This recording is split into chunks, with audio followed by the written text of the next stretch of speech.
আপনার ফোনে কি এমবি নাই? এমবি কিনতে কিনতে ফকির হয়ে যাচ্ছেন, ভাবতেছেন এমবি কেনার থেকে ওয়াইফাই নেওয়া ভালো, নাকি ডাটা প্যাকের দাম থেকে ভয়ে কাপাকাপি করতেছেন, ইচ্ছে করতেছে এমবি না কিনে ফোনটাই বেঁচে দেই? নো টেনশন, ঠিক ভিডিওতেই ক্লিক করছেন। এই ভিডিওটা আপনার জন্যই। যারা এতদিন এত দাম থেকে ডাটা প্যাক নিতে পারেন নাই, কিংবা এমবির অভাবে আমার ভিডিও দেখতে পারেন নাই, ওয়েট, যেখানে আছেন ওখানেই বসে পড়েন, cause this video only for you. এখন অল্প দামে ডাটা প্যাক কিনবেন আর আমার ভিডিও বেশি বেশি দেখবেন, কারণ আজকে আমি এই ভিডিওতে যে অ্যাপস এর সাথে আপনাদের পরিচয় করে দেব, সেই অ্যাপস এর মাধ্যমে আপনারা রেগুলার প্রাইসের থেকে অনেক কম দামে ডাটা প্যাক নিতে পারবেন, অনেক কম দামে। তো হেই ব্রাদার এন্ড সিস্টার, আসসালামু আলাইকুম, দিস ইজ ফারাবি। নামাজ বাদ দিও না বন্ধু, এপারের চেয়ে ওপারের জীবন বেশি সুন্দর।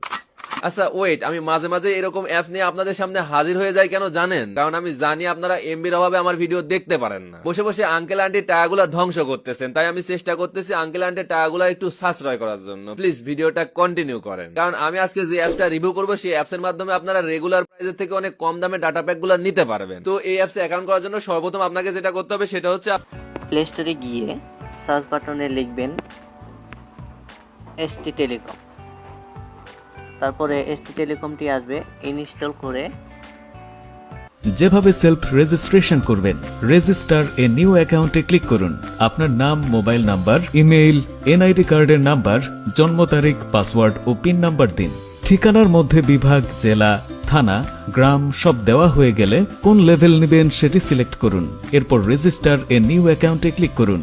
আপনার অ্যাকাউন্টে প্রবেশ করার জন্য মোবাইল নাম্বার ও পাসওয়ার্ড দিয়ে লগইন বাটনে ক্লিক করুন। এভাবে খুব সহজে তৈরি করে ফেলুন আপনার অ্যাকাউন্ট।